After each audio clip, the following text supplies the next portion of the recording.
Bismillahirrahmanirrahim. Assalamualaikum warahmatullahi wabarakatuh. Alhamdulillah, alhamdulillahirabbil alamin.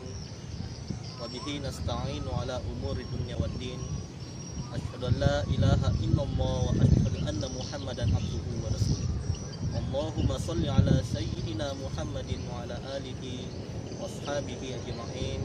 Subhanaka la ilma lana illa ma 'allamtana innaka antal alimul hakim. Amma ba'd. Faqala ta'ala A'udzu billahi minasyaitonir rajim.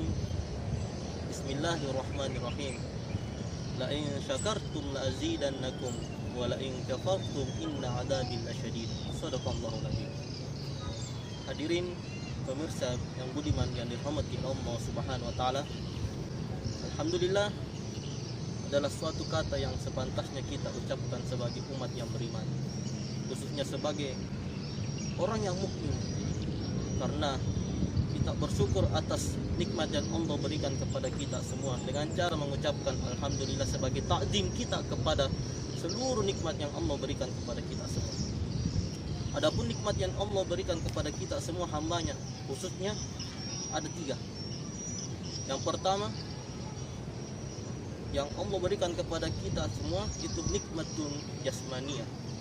Yang kedua nikmatun maliyah, dan yang ketiga nikmatun ruhaniyah. Nah, nikmat yang pertama Allah berikan kepada kita semua hambanya itu nikmatun jasmaniyah. Yang mana dikatakan nikmatun jasmaniyah itu mulai dari ujung rambut sampai ujung kaki kita, itu yang dikatakan dengan nikmatun jasmaniyah.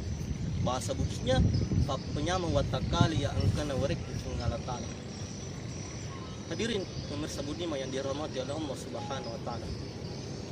Nah, nikmat yang pertama ini yang Allah berikan kepada kita semua. Apakah kita mengucapkan alhamdulillah saja? Di ada gak kelima alhamdulillah bahwa nah syukur kita penyaman Allah Ta'ala? Tentu bahwa itu bukan.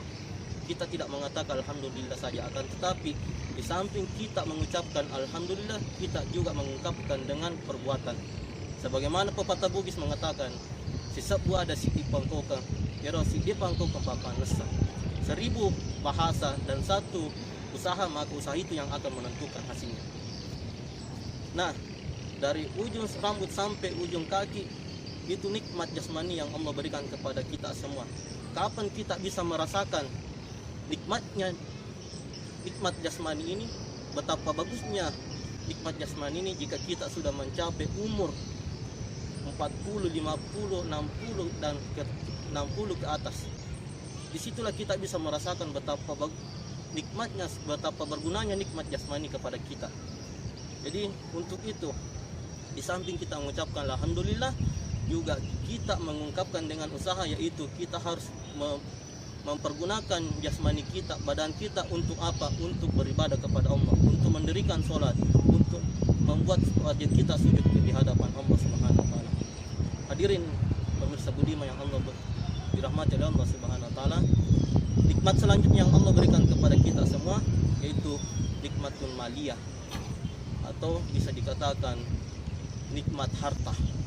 Yang manakah dikatakan nikmat harta ini? Yaitu nasi yang sehari-hari kita makan, pakaian yang kita pakai sehari-hari, kendaraan yang kita gunakan untuk kesana dan kemari, dan lain-lain sebagainya. Itulah nikmat yang Allah berikan kepada kita semua.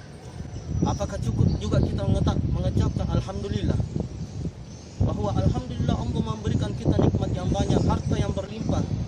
Akan tetapi itu tidak akan mengungkapkan hanya sebagian saja rasa syukur kita kepada Allah Subhanahu wa taala. Dengan cara apa lagi? Itu dengan cara kita menyumbangkan sebagian harta kita. Di samping kita mengucapkan alhamdulillah bahwa harta kita berlimpah, juga kita menyumbangkan sebagian harta kita ke jalan yang benar, menyumbangkan ke masjid, mengeluarkan zakat dan lain-lain sebagainya. Disitulah bentuk perwujudan rasa syukur kita kepada Allah Subhanahu wa taala. Dan yang terakhir, nikmat yang Allah berikan kepada kita hambanya yaitu nikmatun ruhaniyah, ataukah bisa dikatakan nikmat rohani. Nah, nikmat yang rohani ini, nikmat yang terakhir ini, itu adalah nikmat yang paling berguna kepada diri kita sebagai hamba. Karena kenapa? Walaupun bagaimana bagusnya nikmat jasmani, walaupun bagaimana banyaknya nikmat harta, akan tetapi jika tidak ada nikmat rohani yang kita miliki, maka semuanya akan sia-sia. Artinya apa? Kehidupan kita akan terasa tidak bahagia, kehidupan kita akan sengsara, tidak ada kenyamanan dalam kehidupan kita. Maka untuk itu, di samping kita mengucapkan alhamdulillah karena Allah memberikan kita nikmat rohani, juga kita harus mengungkapkannya dengan suatu perbuatan, yaitu dengan cara mempelajari semua apa yang di dalam agama kita. Artinya apa? Nikmat rohani ini yaitu agama yang Allah berikan kepada kita semua, itu agama Islam. Kita mempelajari agama Islam mulai dari dasar sampai ke atas, mulai dari yang kecil dan sampai yang besar, kita mempelajari semua agar apa? Agar keimanan kita bertambah, keimanan kita bertambah kepada Allah Subhanahu wa taala. Maka jika kita sudah mensyukuri semua nikmat yang Allah berikan kita ini, yang Allah berikan kepada kita semua, yaitu nikmat jasmani, nikmat harta, nikmat rohani, maka jika kita mensyukurinya dengan sebaik mungkin, kita mengucapkan alhamdulillah dan diungkapkan dengan perbuatan, maka janjinya Allah, la in syakartum la azidannakum. Jika kita mensyukuri nikmat Allah, la azidannakum, kata Allah, Allah akan menambahkan nikmatnya. Akan tetapi wala in kafartum, jika kita mengkufurkan atau sakar penyamana Allah Ta'ala, maka inna adabi lasyadid, kata Allah. Maka azab Allah itu lebih pedih, lebih besar dari segala-galanya. Jadi untuk itu, marilah kita mensyukur nikmat Allah, baik itu nikmat jasmani, nikmat harta, ataupun nikmat rohani.